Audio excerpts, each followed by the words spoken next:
Yo, what's going on, guys? It's your boy, Atypical Security Guard, here with a quick observe and report podcast. It has been a while, but guys, I want to tell you, I'm happy to be here. I'm happy to be back. Happy to be talking to you guys. As always, remember, we are here to help educate, motivate, train, and inform, and to help bridge that gap between security and law enforcement. If we can do that and we can be successful, we can all make more money. Ultimately, that is the goal. So I would like to welcome you to today's show. Guys, it has been about a month and a half, 2 months since I've been on here with you guys. I've got some information to share with you. I want to first remind you guys to please download the Security Guard Network app. It's available on iOS and Google Play. I have some very important information coming out about the app next month. But let's get right into it. I've had a couple people reach out to me, people that I know specifically on YouTube who have my contact information. They said, yo, bro, where you been? And I thought that it was finally time for me to come on here and kind of give you guys an update. April 7th, it was a Friday. I believe it was April 7th. I was heading into work. Well, let me back up.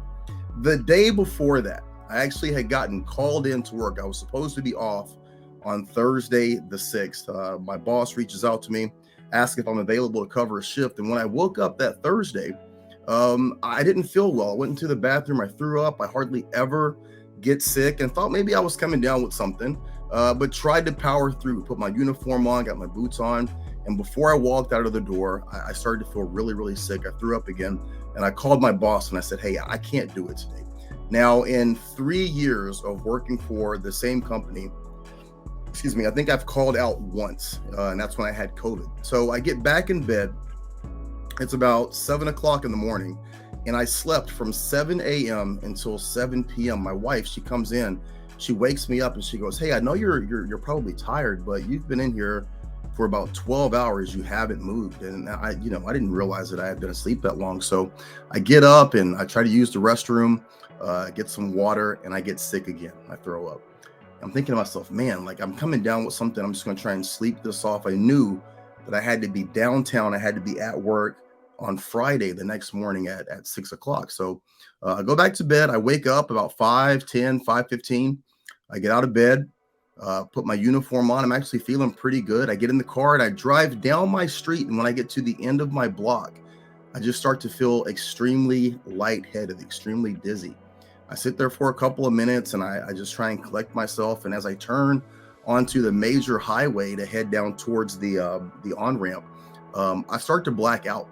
So I pull into this gas station and I sit there for a second and I roll down the window and I open the door. And the second that the cool air hits my skin, I break out in a complete body sweat, everything from head to toe, my uniform completely drenched, and I can just feel my chest starting to slowly constrict. And it dawns on me that I'm potentially having a heart attack.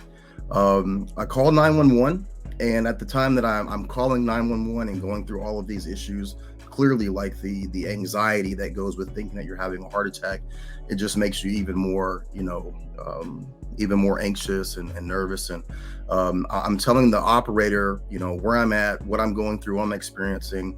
And I start to just feel like I'm blacking out. So I actually hang up with the 911 operator and I call my wife. I'm about a block down the street. And I tell her, what's going on. I can barely get the words out. And so I turn my car on and I drive the block back home, which I shouldn't have done. And while I'm doing this, like everything is just slowly closing in. And as I get to my driveway, I'm laying on the horn. My wife comes out and she's just like feeding me aspirin.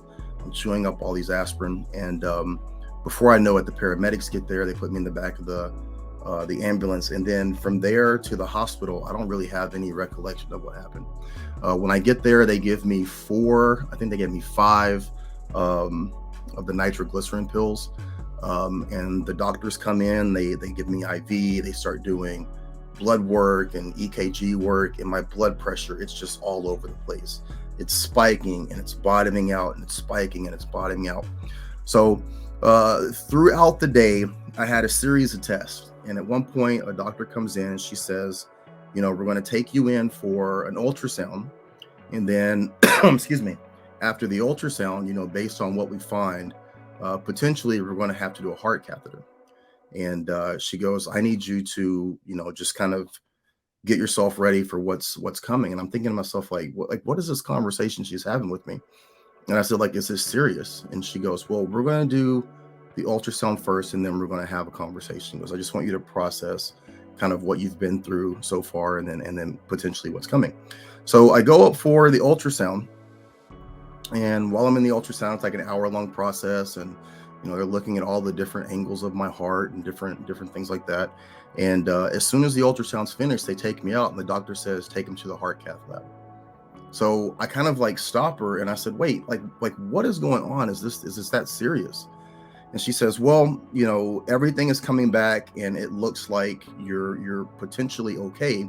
She goes, but there's an area on the back side of your heart that I'm concerned about, and I can't see it because at this hospital, we don't have the MRI machine to be able to accomplish that. She goes, so I'm going to need to do this heart catheter and go in through your artery of your arm and take a look at your heart. She goes, you could either walk out of here and everything could be okay, or you can die in 30 minutes.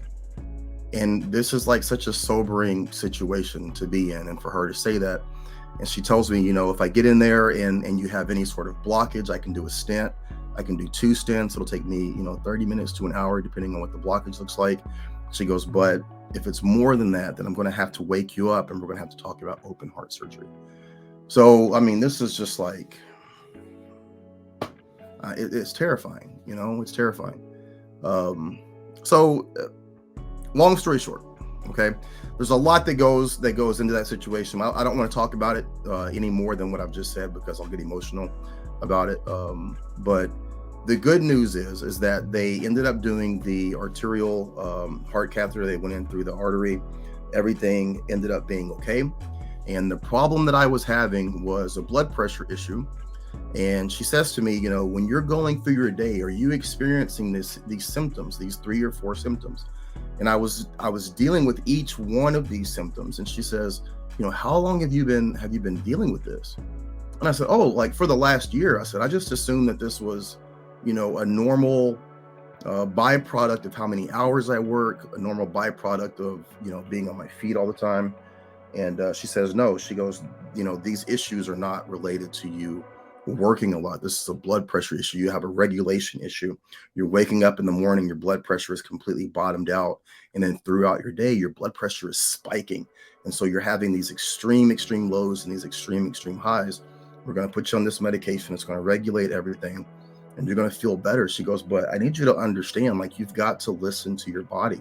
She goes, what you've been living with and what you've been dealing with, all of these symptoms, you're extremely close to having a stroke. And what was happening is that Thursday I was coming down with the flu.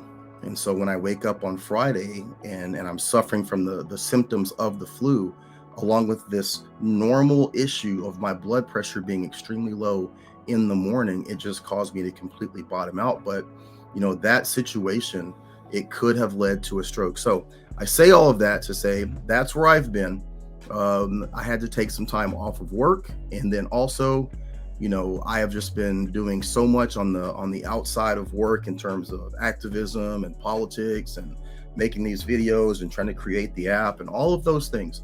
And, I just had to reassess like what was important and reassess like where I was putting my time and my focus. And so I just needed a break. I just needed a break from everything. I needed a break from work. I needed a break from all the drama of Portland. I needed a break from making videos and focusing on the app. So that is where I have been, but I am back. And I've had about a month on this medication. I feel better. I've lost about 12 pounds. I've changed my diet. I have, drastically cut out alcohol. I'm allowing myself to have a little bit of wine at night sometimes, but no whiskey, no hard liquor. And getting back into exercising. I was so focused and gung-ho on jiu-jitsu 2 years ago, and I just completely, gave up on that, getting back into that, and just putting more time and effort into my family, into my dogs, into my home, and spending time away from the security industry as much as possible. I love what I do. I love my job. I do. I love the people that I work with. I love the people that I work for.